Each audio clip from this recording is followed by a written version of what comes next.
Hi guys, this is just a quick video explainer on how we set up our spars, the poles we use for pull-ups, for negatives, for muscle-ups, and eventually for the over-under movement. We do loads of hanging on them. They're a great addition to your site. They're super cheap to set up, but here's the kind of step-by-step what you need to look for in terms of the actual spars, the poles that you use, and for the kind of location, which trees you attach them. So first of all, for the spars, normally you want to look for a tree that has been coppiced. If you speak to the landowner, they'll probably have a patch that has been coppiced, or you can search locally and see if there's a coppice near you. Traditionally, we would have coppiced trees for loads of reasons, but mainly because if you look back here, here's a good example, or this one actually is a great example. You end up with loads of these skinnier trees coming out of them, which traditionally would have been used for lots of things like staffs, different kind of building materials. They're also really good for promoting biodiversity, and they allow the tree to get a really strong root network as well. So this is a coppice tree, and as you can see within here, there's some super useful bits for our purposes.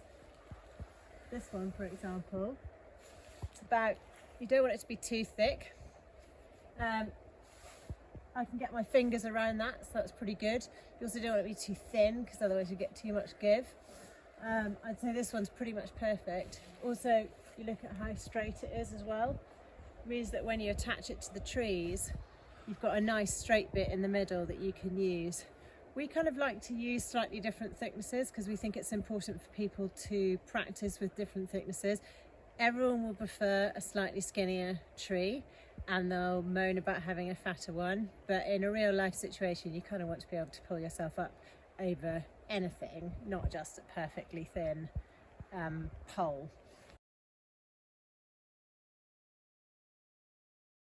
Yeah, so we've experimented a lot with different trees, and I found that you are going to want, sort of deciduous trees, hardwood trees, a lot of the pines and conifers and softwood. Well, A, they're not coppiced, but B, sometimes you'll be walking through the forest and you'll see something that looks about the right circumference. For me, I think about my wrist circumference, but like Jill said, you want to find something that you feel like you could grip around, but maybe something that's a little bit wider. The problem with a lot of the pine trees and conifers, etc., even if you cut away all the smaller branches, is that their circumference will get very narrow very quick. So you want something that kind of has a uniform circumference as much as you can. Obviously, as it gets higher up, it will get thin a little bit. But when you look at the tree, try to think about how much of it is usable, because at eye level, it might look like it's a usable thickness, but then if you look up, you might realize that it gets very thin very quickly.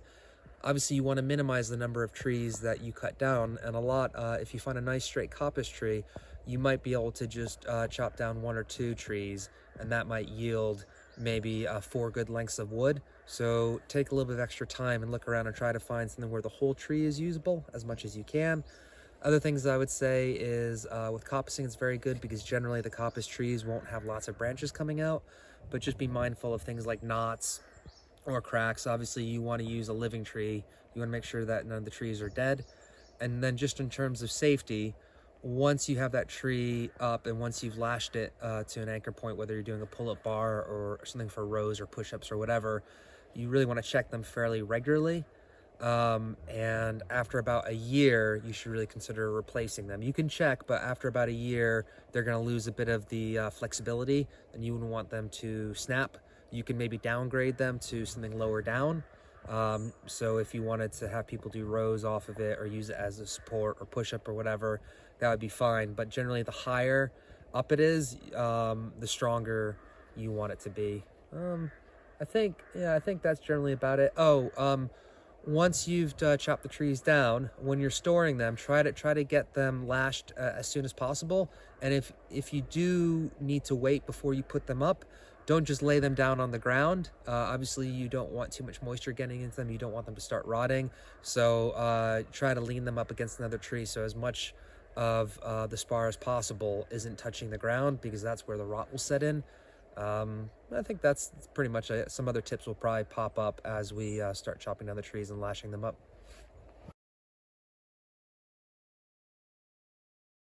So once again, be sure you communicate with your landowner about this.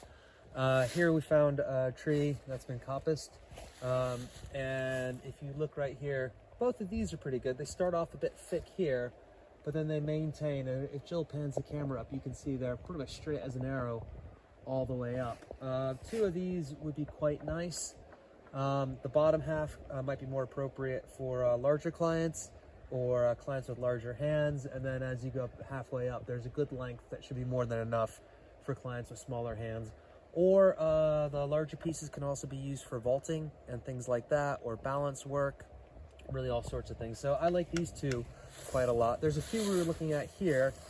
There's one right here, which is good, but then if you look up, once it gets much past the hand of my height, it's going to be a bit too thin to use for pull-up. And you can just see how much flexibility there is right there, which is fine. It's just for our purposes. People, even if it is strong enough to hold somebody, it's also quite scary to have a lot of bend when you're doing this. So you want something that's a bit stiffer than here. So I think for our first few, I think these could be good candidates. How are we going to chop them? Okay.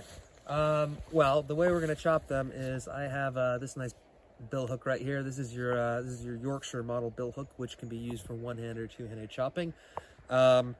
This is nice. You can use an axe, you can use a chainsaw, you can use a regular handsaw. A silky saw would be fine. Obviously, if you've never done this before, it might be good to talk to somebody who has a bit of experience. You wouldn't want the tree to land on your head. In terms of chopping technique, I find that for coppice trees, a bill hook is actually a bit faster than an axe because the blade is a bit thinner and allows you to get a deeper bite into it. So sometimes you can just get it done in about 3 chops or so. Whereas an axe, you kind of have to do more of a wedging kind of technique, which can take a little bit longer. But all in all, usually it's only a few chops to get these done because we are dealing with quite narrow ones. But again, speak with your landowner. There's probably somebody there who has the tools or experience to help you do the first one if you find it intimidating. I'm going to go ahead and chop this one first. Now, if you see behind me, there is a drive over here. It's not used very often, but I'm looking ahead to make sure there aren't cars coming on either side. You probably want, if you were by a drive or a street or something like that, you'd want somebody in the street to warn the cars from coming. Not an issue today because the business isn't open and no one's going to be here. You want to clear the area around. You want to think about how the tree is going to fall. This one's a bit strange because it's got a curve here and a curve here. So I'm not entirely sure how it's going to fall. If I look up, I see the tree is kind of tilted in that direction up top. So the tendency might be for it to fall in this direction. I'm going to do some initial chops down here and kind of see how it goes. There's a bit of ivy here. I don't really need to clear it away. I can just kind of work at it. For me, it's going to be more comfortable for me to cut here, but I suspect it's going to fall in that direction, so I'll change my angle a little bit. And I just want to kind of start somewhere down here. So I'm gonna start here. My assumption is it's going to fall this way, so I'm going to clear out of the way before I make too much progress. And when you do your chopping, remember, when you cut into a tree, you don't cut in at a 90-degree angle like that, okay? You want to do wedging cuts at around 45, so I'll do a few cuts up, a few cuts down, sort of almost like I'm digging a bowl into it. So we'll start off with a few.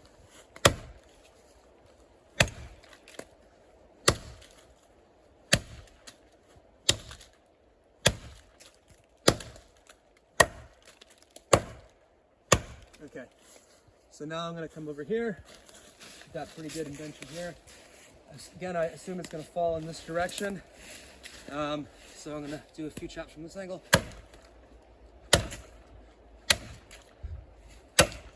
Okay, so now looking at this, there's a good chance it might fall where Jill is. So I'm going to have Jill go ahead and move because I wouldn't want the tree to fall on her. I'm going to try to do another upswing here. Hopefully it should just be a few more before it goes.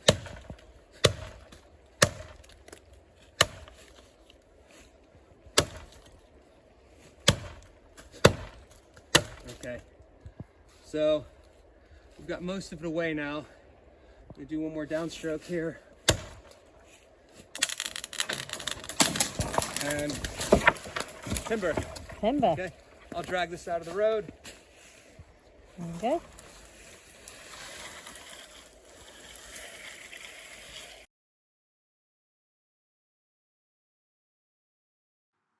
So just a quick word before we start, just to, so you don't end up cutting off loads of rope or too little. I like to kind of eyeball the circumference of the tree and do roughly a generous 10 times the circumference of the tree for each bit of square lashing, and that tends to give me a little bit excess at the end, but not loads and loads, which is quite useful. So we've got our anchor trees. They're about 1.5 meters apart. Nice healthy trees, not too thick in the trunk, otherwise you end up using loads of rope. You want to have it just out of reach if you're using them for hanging. So it kind of depends on how tall your population are. You probably want to have a mix of these. So I started off with a half hitch, or you can use a clove hitch as well. And then first of all, for the square lashing, you're just going to wrap around the trunk. These, if you're doing the vaulting ones and they're hip height, you can really get a lot of tension by using your foot against the trunk to really yank it in and get it nice and tight. It's a bit harder when you're on the top of a ladder, but try and get it as tight as you can. Trying to use your body weight to get that tension. It's much easier if you've got somebody on the other side of the tree to help you keep yanking the rope as tight as you can get it every time. So you're going to keep going like that with the square lashing about 4 or 5 times until you feel like you've got a nice strong grasp on the anchor tree.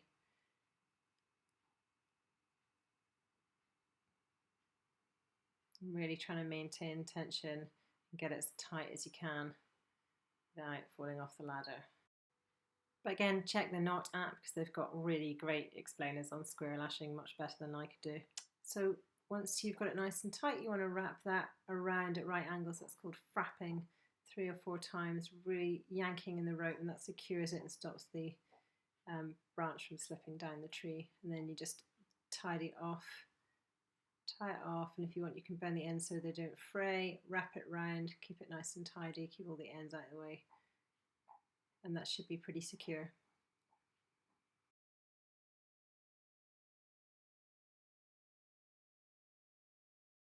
So now you've built your spars, you need to test them. You can get a group of children to do that, or if it's the high spars, you kind of want to hang on them and see if they are strong enough, and if you've got any sort of quibbles, you can easily untie and retie them pretty easily. A little bit of serendipity here. We were replacing an old spar that had started to rot out, so this is the new one. And while we were doing it, we actually weren't paying attention. We put a tall spar on the same side of the tree as the low spar, where normally we'll have them on opposite sides. So oh no, we put it on the wrong side. But then Jill actually had the clever idea of realizing that we might actually have a better way of doing it. Instead of having this parallel, which means that it's the same level all the way across, and sometimes it gets in the way of people, what we have now is we have a nice thick one that is away from the trees and also serves as a ramp. As long as you push it away enough from the tree so the tension is keeping it there, there's not much wobble. And now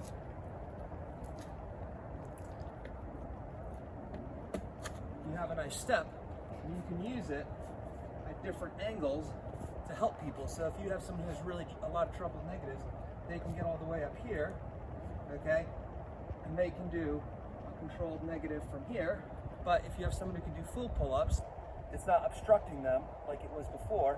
But it also means that if you start doing your other work now, so if you want to start working on your sloth hangs and your up and overs, it's going to be much easier for people to get up into these different positions from here than if they're doing it from off the ground. So it's nice, you can help multiple people at once, and if you don't really need any help, you're right here, so you can do that. So this is actually an improvement over the previous system that we just sort of discovered by accident. So we might try incorporating this more into our outdoor gyms. We might call this a, I don't know, a log ramp or something, and it ends up being much more useful than the original design. I just wanted to talk today about spars and safety here. So you can see I'm standing underneath a spar that has broken. Luckily it broke while I was testing it. So you want to test your spars very regularly. Really, you only want to keep them up for about a year or so. This is one of our oldest ones. It was actually at a different location, and we moved it over here.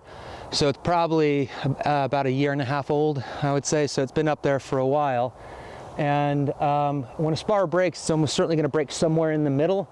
Because most people are going to stand in the middle. But then if you also think about the levers, the further you get away from either anchor point, the leverage, the force is going to be multiplied. So in the center, if you're jumping on and pulling on the center, it's much more likely to break somewhere here. Luckily, I was just showing hangs on this, so it just cracked, and my feet were near the ground anyway, so it was no big issue. A couple points on this is, number one, we've experimented with different kinds of wood, and the wood we end up using the most is going to be beech, which tends to be strong and springy. It's a nice hardwood. It lasts a while. It's also used a lot in coppicing, so you're also going to just have a lot of beech staves, coppice spars are going to be appropriate. This is some kind of birch, which is really a softwood, and probably in retrospect, we shouldn't have used it in the first place, but it was just one of the first ones that we were experimenting with at this location. And you can kind of see that it's an old piece of wood anyway. A lot of the bark is flaking off of it, and it looks like, if you look close, there's some kind of growth on it. I don't think it's a fungus, but it might be. Anyway, just shows that you should think about this. So when you are programming any kind of overhead work with these spars, consider what could go wrong. So think about, like, on a slippery day, do we have a clear place to land? You always want to explain to people, to think about where they're landing, to check their area, to make sure everything is clear of debris. If it's a rainy day, you want to be especially careful. The other thing to consider is that a lot of these overhead movements won't be appropriate in a high stress conditioning environment, so it might be better to use it in your peer coaching, or maybe your warm-up or skill development, so there's not a lot of adrenaline going. The other thing to consider is, there's lots of different movements on here that are going to be more or less dangerous. So I was just working on hangs, and if you're working on a hang and it snaps, your feet are right there anyway, okay? But if you're working on a negative, you're going to be much, much higher up. And then finally, if you're working on some kind of up and over movement, then you could be inverted, your back could be towards the ground, you want to think about where your neck is. The good thing is, if you're doing any kind of up and over, then you can use a much, much thicker branch. You can use something of this sort of circumference here, which will be much stronger, because you're not going for the overhand grip, you're going for the clasp grip like this, or some kind of variation of grip like that. You're only really going to be in danger of a spar breaking if you're going for something really thin for small circumference. So it is also worth assigning different size clients to different size spars. So for example, I have a thick one over here that our larger, taller, generally male clients will use, whereas we have a shorter one over here that's a little bit thinner, and that's for our lighter, smaller, generally female athletes. So if you're smaller and lighter and you have smaller hands, go ahead and use a smaller spar. But if you're larger, bigger, stronger, have larger hands, make sure that you're assigned to a larger spar. I think that's most of the points. Anything else you want to talk about? Okay, so just also, if you're incorporating these in for the first time, just make sure you add them to your risk assessment, to think about how you might use them, and always consider, what could go wrong.